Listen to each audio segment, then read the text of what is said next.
از سال 1964 تا امروز 8 نسل از پورشه 911 یا 911 معروف به دنیا معرفی شده. یکی از طراحی‌های جاودانه دنیا که کمترین تغییرات رو توی این سالها داشته و بیشترین جذابیت داره. عاشقان اتومبیل یکی از جذاب‌ترین برندهای دنیا رو همیشه مورد تمجید خودشون قرار دادن. این مدل 992 یا نسل 8 هست که در تریم کاریرا 4 کابریوله براتون بررسیش خواهیم کرد. خب بچه‌ها سلام، به کانال کارز هاف دریون خوش آمدید. امروز یه مهمون خیلی خوب داریم.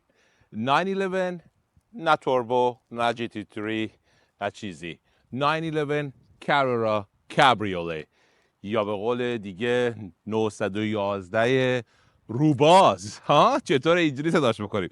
911 روباز با این رنگ بسیار خوشگل که باید ببینم اسمش چیه، چون واقعا نرفتم نگاه کنم ببینم اسمش براتون، اسمشو اینجا می‌نویسم براتون. ولی یه شیدی از خاکستریه که به نظر من بسیار زیباست و خیلی خوشگله. کانترست خیلی خوب با رنگ مشکی سقف داره و یک اتومبیل آلمانی اصیل. مثل همیشه بریم در مورد طراحی ماشین صحبت بکنیم، موقع روندن در مورد فضای داخلی صحبت کنیم که خیلی هم زیاد نیست و کیفیت رانندگیش که متعجب خواهید شد. نظرات من در مورد این ماشین بشنویم. شروع کنیم. اگر برای اولین باره که دارید ویدیوهای ما رو میبینید حتما یادتون نره که برید تو پیج ما و سابسکرایب بشید. ما ماشین‌های روز دنیا رو اینجا تو کانادا تو مونترال برای شما تست میکنیم.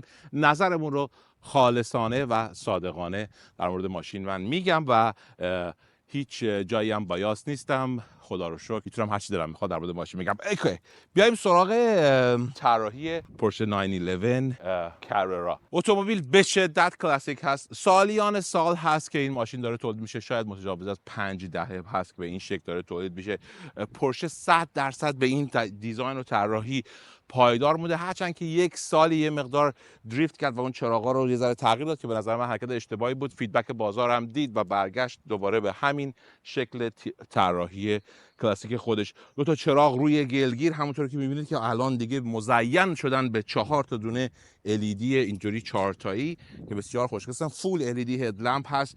لوگوی پورشه رو توش می‌بینید، نوشته شده پورشه اونجا و روی کاپوت که با شیب بسیار زیادی اومده داخل و یادآوری برای دوستان که موتوری این تو نیست و اینجا در واقع یه محفظه‌ای هست برای بار شما که بهتون نشون میدم چجوری لوگوی رنگی پورشه که به اعتقاد من یکی از زیباترین لوگوهای توی بازار هست، جلوی اتومبیل خودنمایی میکنه با رنگ متفاوت.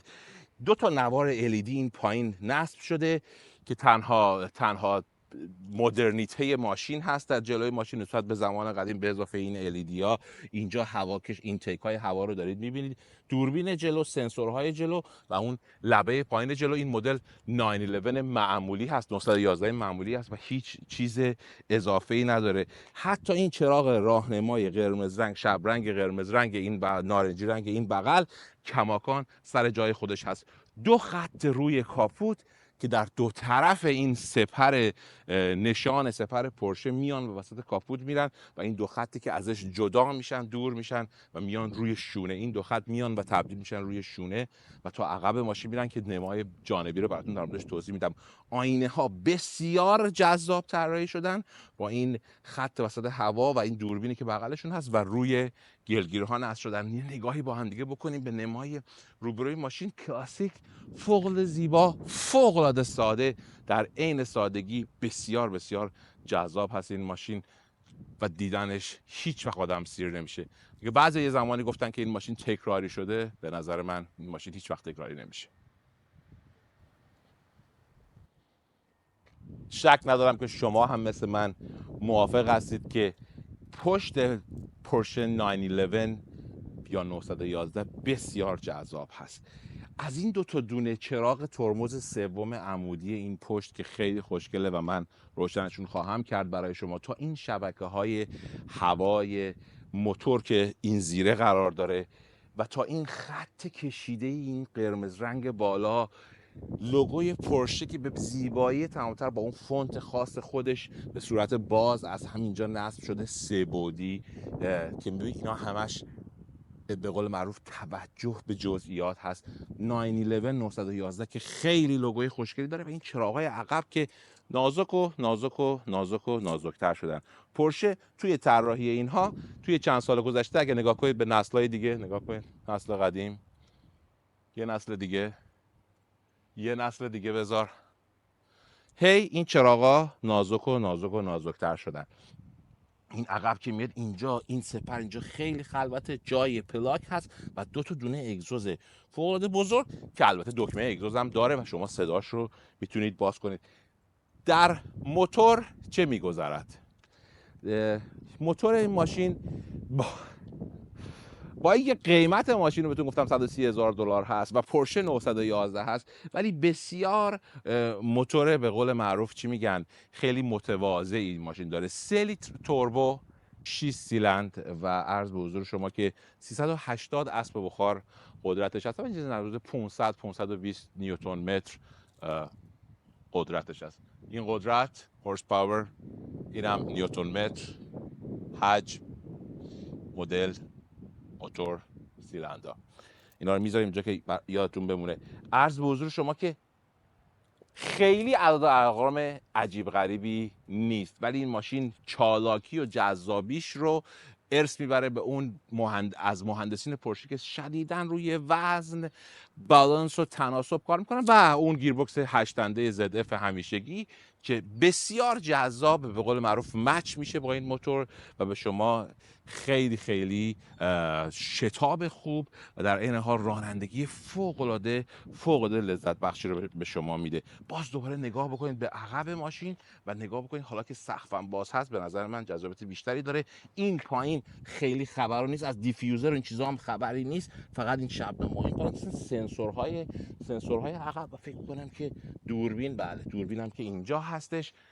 فوق العاده جذاب. من هر چقدر از زیبایی پشت این ماشین برای شما بگم کم گفتم. گلگیرای بیرون زده این طرف و اون طرف و این مجموعه که به نظر من یک مجموعه زیباست. اصلا من میتونم اینو ببرمش آویزونش کنم به دیوار به عنوان یک اثر هنری.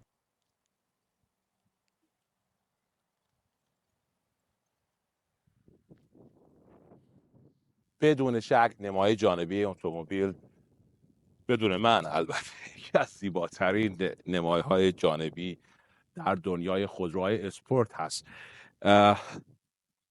اینقدر در مورد این اتومبیل صحبت شده که واقعا جای حرف زیادی نمیذاره. اینقدر طراحی کلاسیک هست که زیاد صحبتی رو نمیذاره. شبنمایی که بهتون گفتم در بغل ماشین هست. رینگای این ماشین فوق العاده رنگ خوشگلی دارن. از نظر من رینگا 20 اینچ هستن و در جلو 245 35 20 لاستیکایی که داریم گودیر هست. لاستیکای این ماشین، کالیپرای ترمز رو نگاه کنید، دیسکای ترمز این ماشین پرفریتد، سوراخ یا خنک شدن شبنده هستند و 13 اینچ در جلو رینگ داره به اندازه رینگ فیات 500.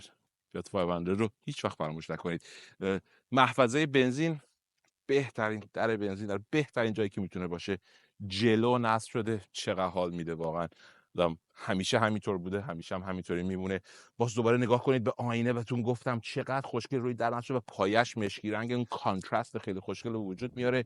روی دور درها همش پلاستیک است. به نظر من پلاستیک اعتقادم برای ماشینی با این قیمت مقدار ارزون. از قیمت صحبت کردیم، بذارید قیمتش هم همین الان بهتون بگم تا یادم نرفته.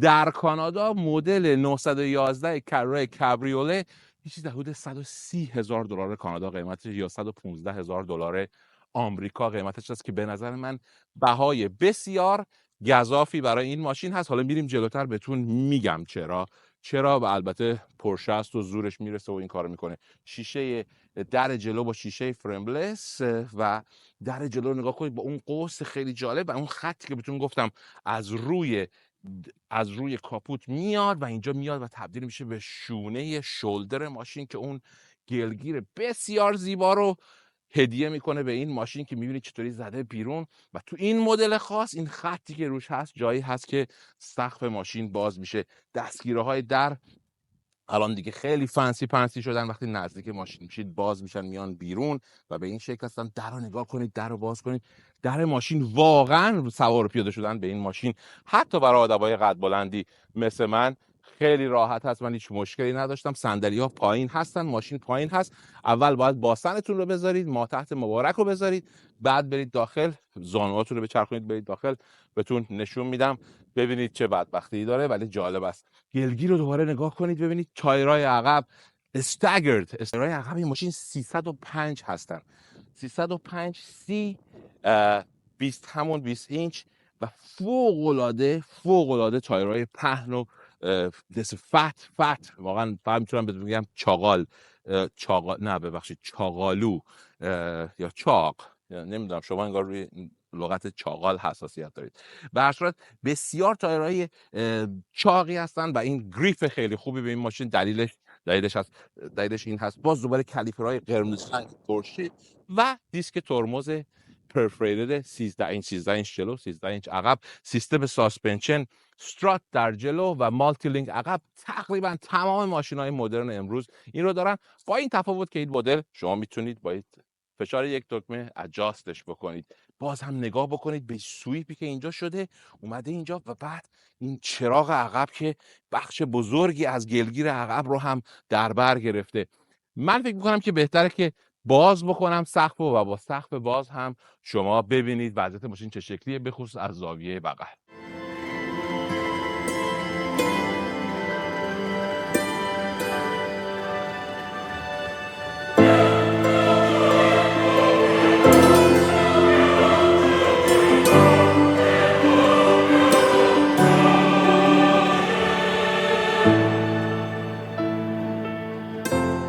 اگر این ماشین نمای جانبیش سکسی نبود و تو دلبرو نبود و تو چشم نمیرفت، حالا دیگه با این سقف پایین اومده 10 برابر هم خوشگل‌تر شد. سقف میاد پایین، دیدید که با چه سرعت زیادی سقف بسته شد بدون لحظه درنگ و سقف کاملا اینجا قایم شد توی این قسمت.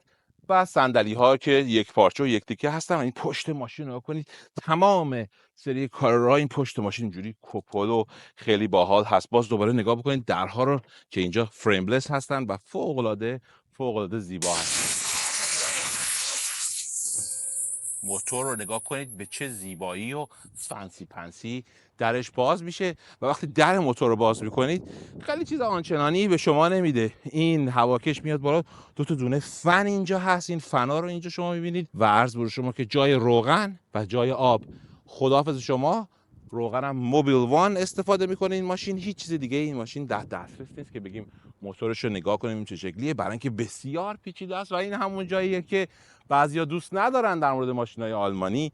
میگن که چرا مثلا ما دسترسی نداریم به عنوان مکانیک بهش، برای اینکه آلمانی‌ها دلشون میخواد ماشیناشون ببرید خود پورشه و روش کار بکنن، هرچند که تعمیرکارهایی هستن که وسایل مورد نیاز رو دارن و میتونن روی این ماشین ها کار کنن. بر صورت بسیار فضایی جذاب میاد بالا، خیلی خوشگله. اینم که اسپویلر هست و بذاریمش برگرده بره سر جای خودش، با همون دکمه برمیگرده میره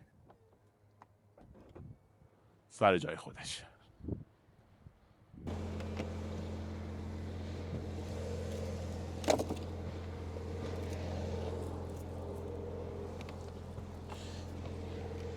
صحنه سوار شدنم دیدید دیگه. آره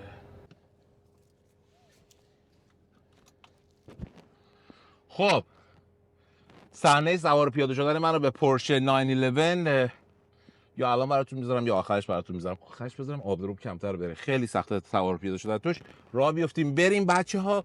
ماشین کابینش تنگ و ترش و کوچول موچوله و به همین خاطر دیگه خود دانید دیگه اینجا دوربین یه ذره دیدش محدود است.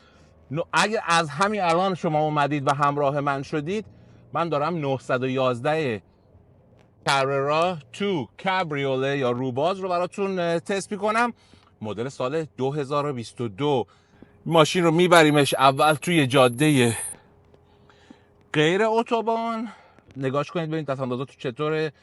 سیستم ساسپنشنش هم میذاریم روی مود معمولی، ببینیم چطوری تحمل میکنه. بعد میبریمش توی اتوبان و بعد هم اوپیک تموم میکنیم این داستان رو برای شما. در مورد رقباش هم براتون صحبت میکنیم. روی مود معمولی کامفورت. آیا واقعا مود کامفورت برای همچین اتومبیل هایی وجود داره یا نه؟ بله، روی مود کامفورت هستیم با این ماشین و داریم توی جاده پررفانداز، همون جاده همیشگی خودمون در کنار اتوبان 40 داریم رانندگی میکنیم. دنده ها رو خوب دیر عوض میکنه ها، دنده روی 4000 تا داشت دنده رو عوض میکرد. به هر صورت فضای توی ماشین با اینکه تنگ و ترش هست و فلان چه، ولی برای آدمای قد بلند هنوز جای خوبی داره و من خیلی خوشحالم. یه زمانی من توی 911 اصلا با هیچ استاندارد و برنامه جا نمی شدم، ولی الان توی این ماشین جا شدم. جام دارم، سر زانوام هم کماکان جا هست و هیچ مشکلی ندارم و همه چیز خوبه. دیدم اینجا عالی، دید عقبم محدوده به خاطر که خب پنجره عقب خیلی کوچولو و این حرفا هست، ولی اوورال من از داخل فضا خوشم میاد. براتون بگم از دیزاین داشبورد براتون بگم که فوق العاده از نظر من جذاب هست. سادگی تمام، بسیار بسیار بسیار بسیار ساده است این داخل این ماشین و چیزی که برای من خیلی خیلی جذابش میکنه اینه که اومدن دقیقاً همون طراحی کلاسیک رو به بهترین شکل ممکن مدرن کردن. شما اگر ویدیوی تست درایو من از 911 توربوی 1979 دیده باشید، که اگه ندیدیدم لینکش برید ببینید، متوجه میشید که من دارم در مورد چی صحبت میکنم. 5 تا دونه دایل گرد که اینجا همیشه وجود داشته و کماکان وجود داره، وسطی آنالوگ یا ساده مونده، عقربه‌ای مونده. 4 تای دیگه همشون دیجیتال شدن، بعضی ایراد میگیرن ولی این وسطی دیجیتال آنالوگ رو گذاشتن برای اونایی که ایراد میگیرن. دور موتور رو اونجا به شما میده، سرعت رو به دیجیتال میده، سرعت دیجیتال اینجا هم هست و میتونید اونها رو کنترل کنید. فرمون ماشین به اعتقاد من یه مقداری زیادی نازکه یا باریکه یا هر چی. تمام اینا از کمپانی فولکس واگن به ارث بردن. اینجا رو مجبورم براتون تون برم چون یه پیچ خیلی باحاله. نگاه کنید چونم به این پیچ زدن. برو برو برو برو برو. Jesus Christ guys، عجب پیچ. Yes sir, that is all about پورشه 911. اینه که پورشه 911 رو میکنه پورشه 911. حتی اگر 380 اسب بخار بیشتر قدرت داشته باشید، حتی اگر تنها روی مود نورمال باشید. بذار بریم اسپورت پلاس. لیتس گو.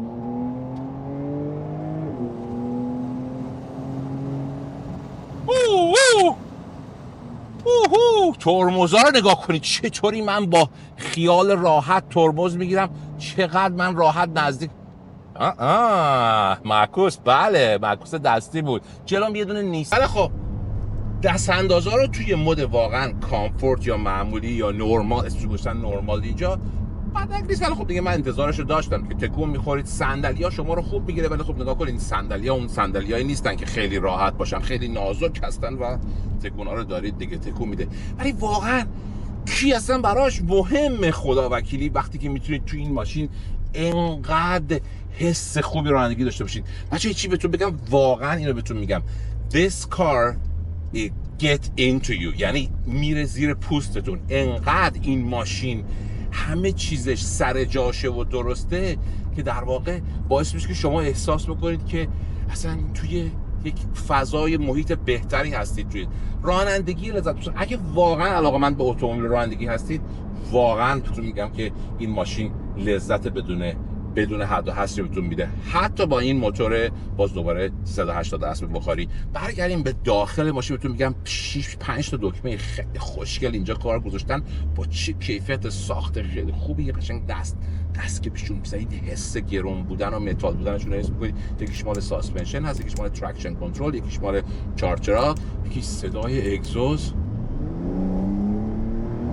بهترین دکمه من دوست دارم و اینا میتونید پروگرامش کنید که مدار رو براتون عوض بکنه هر چی که دلتون میخواد. اینجا از اون دکمه‌های همیشگی پورشه دیگه خبری نیست، همه رو جمع کردن، رفت به کار و زندگیش و اومدن چیکار کردن و اومدن جاش فقط کنترل‌های کولر رو گذاشتن اینجا. 3 تا دونه از اون دکمه خوشگلا رو دوباره اینجا گذاشتن برای کولر و عرض به حضور شما که والیوم صدای ماشین و سیستم صوتی هنوز معمولی هست. 4 تا دکمه اینجا هست که مخصوص صندلی سرد کن و گرم کنه صندلی ها هستن و 3 تا دکمه که مخصوص عقب ماشین هست که شما بتونید سقف ماشین رو باز کنید، عقب ماشین سقف ماشین رو باز کنید رو ببندید که این هم به قول معروف دکمه‌ای هست که فقط مدل کبریوله داره، مدل‌های دیگه چی این رو نداره. این 911 ریز اینجا براتون نوشتن، خیلی جالبه.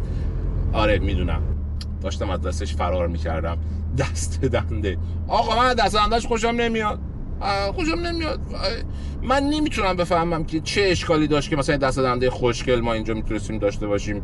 حالا این چه خرجیه که من $130,000 پول میدم برای دست دنده؟ اصلا دست دنده رو آپشنال بذارید آقا، هر کی اینو خواست، هر کی خواست گنده تر کت غلافتر تو دستش جا بشه اونو سفارش بده. به کسی چه ربطی داره؟ واقعا به نظر من درسته. اینجا آلومینیوم نیست، یه چیز در واقع گان پاودر، متال گان، نمیدونم گان متال بلا بلا هست رو داشبورد. من انتظار داشتم چرم بکشن که نکشیدن. انتظارش نکشیدن. چجوریه واقعا؟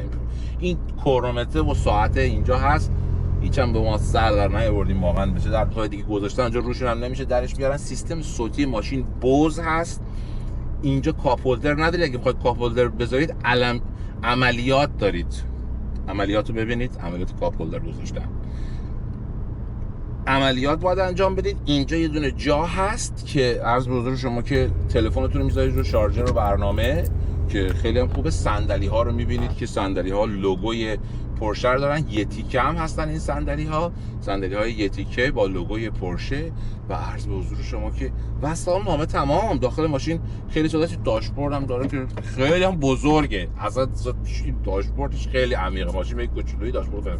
این گیج کلاستر اینجا رو براتون توضیح بدم، کیلومتر و بنزین و دما. عرض به حضور شما که چقدر بنزین و فلان اینجا براتون میده، چه مودی داری رانندگی میکنید، ساعت چنده، ساعت رو برای اینجا هست، دمای بیرون 30 درجه گرم خدا وکیلی. دور موتور اون وسط گنده گذاشتن. کروز کنترل پایین آخه یه ذره زیاد دکمه رو کالم هست. اینجا هم که استارت ماشین 100 سال همینجاست، همینجا هم گذاشتنش اینجا هست. کیلس هم که کیلس با یعنی بدون کلید، کیلس هم اینجا گذاشتن که اون کلیده هنوز اینجا هست. اینو باید بچرخونید دیگه، عادتشونه. این کنترلای اینجا، 2 تا دونه اسپیکر اینجا، دوباره کنترل هوا اینجا، تو آفتابگیرای خیلی جیزقیل. و منی که دارم میترکم که برم روی مود اسپورت و برم روی مود اسپورت پلاس.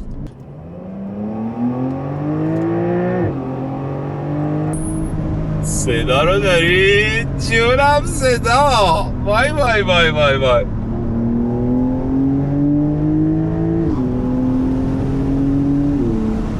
عزیزم صدا رو داری که؟ بله اینجوری این ماشین اینجوریه ها. داستان به این شکل هست که شما حتی بله حتی اگرم این قدم زیاد حجمی نداشته باشه ولی ولی این ماشین خطریه. بپیچیم ببینیم.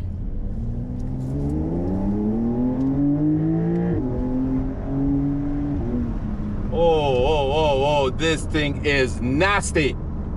خیلی باحاله بچه‌ها.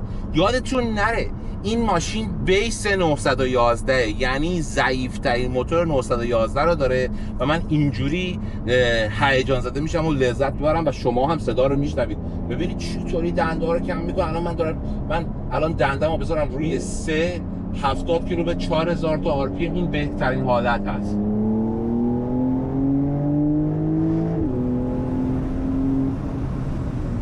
نگاه کنید چه لذت. بعد ترمزا رو نگاه کنید چه قدرتی دارن. پیچو نگاه کنید. آدم اینجوری بره بعد برسه به یه دونه تویوتا یاریس. Are you serious? Beautiful. Sound، صدا عالی، تصویر عالی، راحتی عالی، شتابگیری عالی، سر پیچ عالی، ترمز عالی. من هیچ ایرادی نمیتونم واقعا. من 1000 تا ماشین دیگر رو راندیم، حتی آودی RS6 رو ما روندیم اینجا براتون. نمیدونم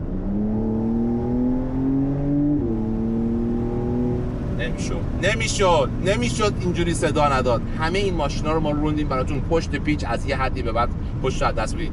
این تقریبا غیر ممکنه که من پشت این ماشین رو بتونم با این سرعت ها از دست بدم. نگاه کنید من دوباره این پیچ دارم میرم توش. گوش بدید به صدا.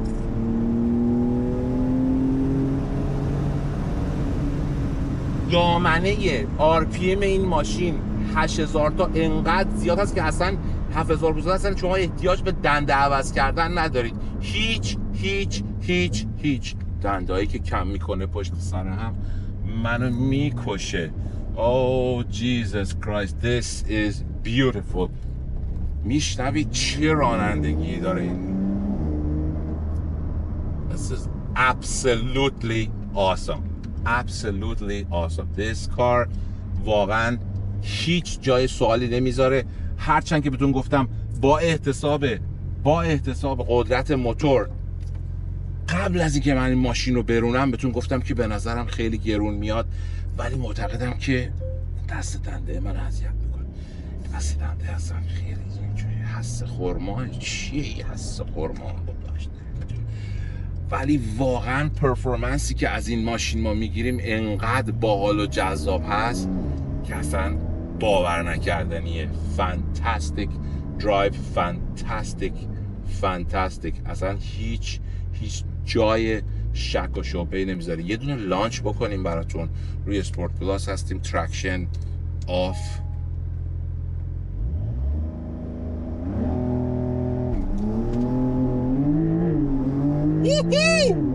دیدید بچه ها RPM رو برد 5000 تا و لانچ کرد 150 کیلومتر در ساعت. حالا دیگه خودتون پیدا کنید 100 کیلومتر. دیدید چه لانچی کرد این ماشین. That was nasty لانچ. واقعا عالی لانچ کرد. چه ترکشنی. اصلا و ابدا ما چرخهای عقب هرزگردی نداشت، با اینکه ترکشن آف بود. الان ترکشن من کاملا آف هستش. سیستم ساسپنشن رفته روی حالت اسپورت و ماشین بسیار تو دسته. من لذتی که میبرم از این تو دست بودن ماشین هست که اصلا و ابدا به شما این ایرادی نگاش کنید ببینید چطوری ماشین رو تو دست برای شما نگه میداره و واقعا این قضیه جذاب هست. هیچ جای بحثی نمیذاره. وایسیم اینجا یه دفعه دیگه و من این لانچ رو برای شما انجام بدم. یه دفعه دیگه براتون انجام بدم لانچ. باید یه دفعه دیگه لانچ بکنم. خب میریم که یه بار دیگه براتون لانچ کنیم. RPM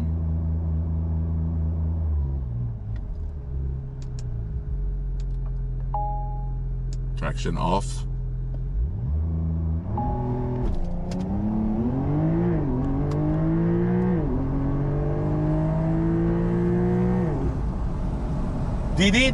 دیدید چه لانچ دیوانه کننده ای بود.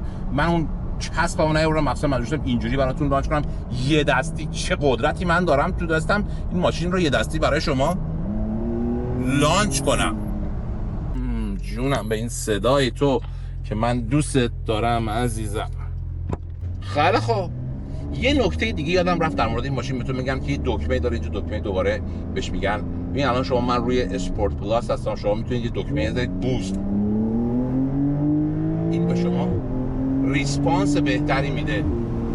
توی چند ثانیه، حدود 20 ثانیه به شما ریسپانس بهتری میده. در واقع بوست هست، بوستتون رو میبره بالاتر.